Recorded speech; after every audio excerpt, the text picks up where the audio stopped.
I have been playing Ni No Kuni Cross Worlds ever since it was globally launched on the 25th of May.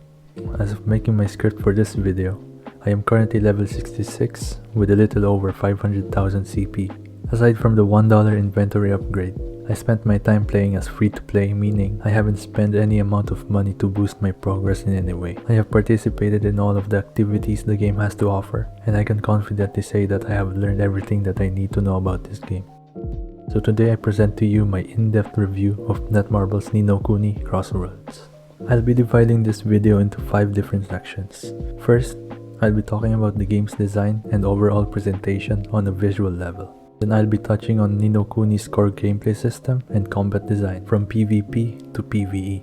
I will also be going over the game's upgrade system, their different methods of monetization, and lastly, I'll also give a conclusion at the end, so let's get started. Netmarble's Ni No Kuni Cross Worlds is an MMORPG/gacha game that can also be considered as an idle or incremental game according to Wikipedia's definition. The game follows the story of a beta tester for a virtual reality game called Soul Diver, which takes the player to the world of Ni No Kuni. The game has an amazing anime-style design and incredible music by composer Joe Hisaishi, who scored all but one of Hayao Miyazaki's animated films.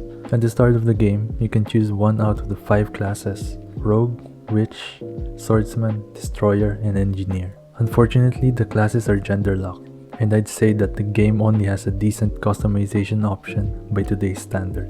Each class has their own unique set of costumes and accessories that are somewhat free-to-play friendly, and the characters are all voiced in English, Japanese, and Korean. The developers did a great job at designing the enemies in this game. The different types of bosses look phenomenal, although most of the mobs out in the open world or in the chaos fields are just reskins of the same mobs you have already encountered before. Overall, I have no serious issues on how the game looks, and not to mention that having a high refresh rate option for PC is a huge plus. For questing and story, nothing really significant caught my eye. Yes, the characters and environment are all well designed, but the story quest only feels like a tool to get you through level gaps and give you additional rewards.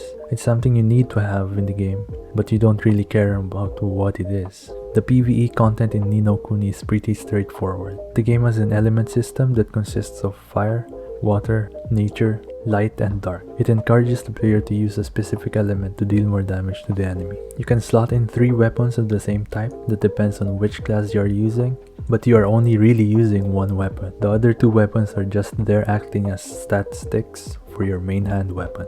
There's really nothing special about the open world mobs in Ni No Kuni, having 2 types of mobs, melee and ranged, with all of them having very basic attacks.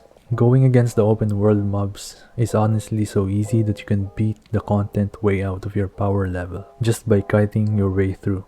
The small-scale PvE combat in Ni No Kuni feels a little bit uninspired. It has a tab targeting system, but there's little to no use for that because of the autoplay feature. This really takes the fun out of the classic MMORPG experience. Autoplay can be a hit or miss depending on how you look at it. For one, it is convenient to go through the story quest while using autoplay, especially when you are leveling your other classes. But it does feel a lot like the player is less involved, which extremely lowers the need for individual player skill.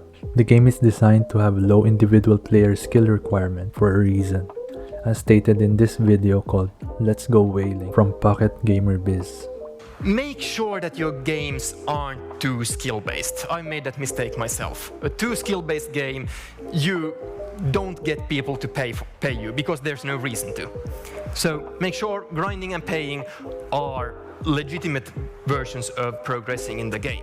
Everyone will inevitably come to a point in the game where it feels like autoplay is the only way to go about progressing your character outside of bosses and PvP. I'd say you'll be spending 90% of your time in the chaos fields with autoplay on or using your AI mode. As mentioned in the previous section, Ni No Kuni has 5 different classes.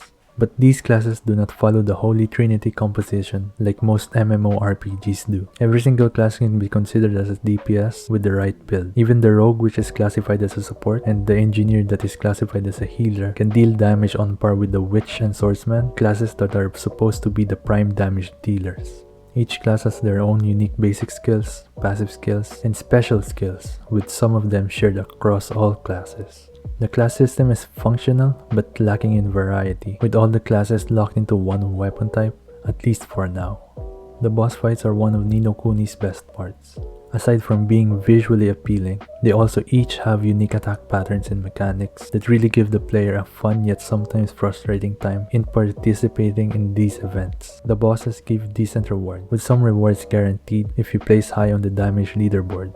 The different bosses drop domination medals, which are used to buy skills only obtainable in the domination medal shop. They spawn 4 times a day with 6-hour intervals. First, the world boss spawns, and 30 minutes later, the field bosses appear. And 30 more minutes after that, the newly added Chaos Field boss appears. This current schedule of bosses requires you to log in periodically throughout the day if you want to upgrade your skills as much as possible. This then develops a good or bad habit, depending on how you look at it, for players to log in at certain times just to participate. I personally think that boss fights is and will be Ni No Kuni's best group content in the long run.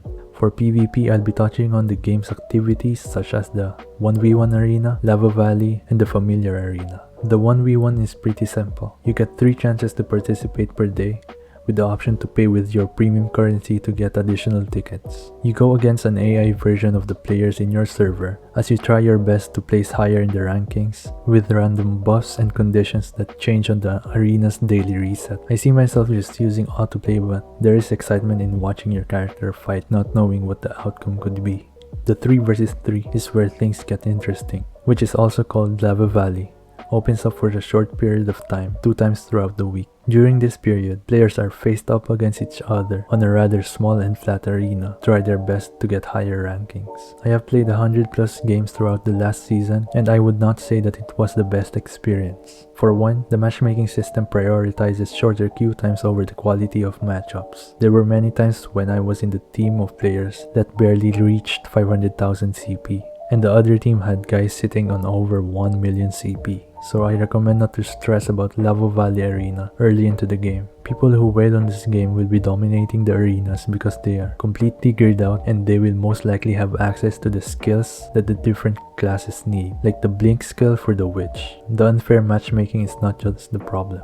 The PvP arena has been infested with freeloading bots, making for a terrible PvP experience because the bots just run into the enemy and are out of the game 30 seconds in. Not to mention that there is no reporting system to at least try to get rid of these bots. The familiar arena is also pay to win, with the game having familiars that have busted abilities like Hippocampus and Bunnybot that can completely carry a team. It's not to say that the familiar arena is unplayable if you don't spend money. It's just that most of the rare 4-star familiars are a must-have if you want to place high in the rankings. Speaking of 4 stars, just a few weeks ago, it was somewhat easy to get a 4-star from the hatching system, but they secretly nerfed the drop rates of higher quality familiars to the ground, forcing the players to pull on the familiar banner if they want a higher chance to get a rare drop. And this leads us to the game's monetization. This game uses a lot of psychological tricks to make you spend at least a few dollars in the game. From the free daily rewards located in the middle of other loot boxes that cost premium currency, tempting the players to buy them, the outrageous number of limited time offers that pop up every time you hit a milestone, which inflicts a fear of missing out, and the multiple layers of RNG, which in some cases requires the resource called Terite, which is exclusive to the global version of the game. The game is clearly designed to squeeze out as much money as they can from players, following a similar monetization practice like Diablo Immortal, but with cryptocurrencies and later on, NFTs. The game's play-to-earn aspect then attracted the attention of bot users, seeing this as an opportunity to make money. A few weeks after global release, the servers are now filled with bots and players are locked out of the game. Although they are making efforts in solving this problem by locking servers and banning the bots they detect, it's still very early to say if this will be effective in the long run. The game has a currency called Terite, which is farmable in the Chaos Field, and Asterite that can be earned through placing high in the PvP rankings. These can be exchanged for real money by going through a pretty lengthy and complicated process of converting different types of tokens, which I can't even explain without making it sound like a bunch of mumbo jumbo. So if you want to know more about this process of exchanging Terite for real money and vice versa, you can watch Citin's comprehensive 20-minute guide explaining everything about the exchange system. Link in the description. This game would have honestly been so much better without the implementation of Terite and Asteroid. How would I know? Because the Korean version of Ni No Kuni has been up and running successfully for more than a year now, without any of the blockchain nonsense we have on global. The Korean version launched on June 10, 2021 and earned over $100 million just 11 days after its release. Compare that to the game's global release, which was accompanied by skepticism and players not even trying out the game because of Netmarble's history with previous games and the understandably negative stigma towards cryptocurrency and NFTs, which were heavily promoted by the company. Moving on to the upgrade system. Ni No Kuni's upgrade system is pretty straightforward. Almost everything you do in the game will contribute to your total character power level, CP in short. Opening specific chests and activating vistas, getting your gear to the next star quality, unlocking titles, getting achievements, and many others contribute to your total CP. Of course, you have your traditional armor and weapon upgrade system with added familiars, which are all leveled up by using different farmable materials, and you can also awaken your gear if you manage to get a copy. Players are also able to slot in gems that give different stats to further personalize their builds. But all of this is unfortunately gated by Terite. But that's not even the best part yet. We also have something called enhancements. This is another upgrade path you can take that uses different tiered upgrade stones, with the success rate of the enhancement decreasing every time you get a successful enhancement. And when you get to the plus 20 range, your item gets a -1 downgrade every time your enhancement fails. Ultimately, this game has a very good foundation and its core gameplay is really good. The only thing that sets it back is the fact that they're implementing cryptocurrencies, thus the majority of the potential player base are turned off about it. This game had the potential to be one of the best mobile games and even one of the best MMORPG games of 2022. But hey, if you're just looking for something to play casually and you're not planning on spending a lot of money, I can highly recommend this game. I still had a lot of fun playing it without paying to progress my account, and so far, I don't regret it. Ni No Kuni Cross Worlds, quote unquote, failing is actually a good thing because other companies won't be tempted to make other play-to-earn games. Because imagine if Ni No Kuni actually succeeded. Ni No Kuni will become a trendsetter for future games, and that's not something I want to see in the face of gaming in general, not just mobile games. And I guess that's it for me today. Don't forget to leave a like, share your thoughts and opinions, let me know what you think of the video, and I'll see you guys in the next one. Peace.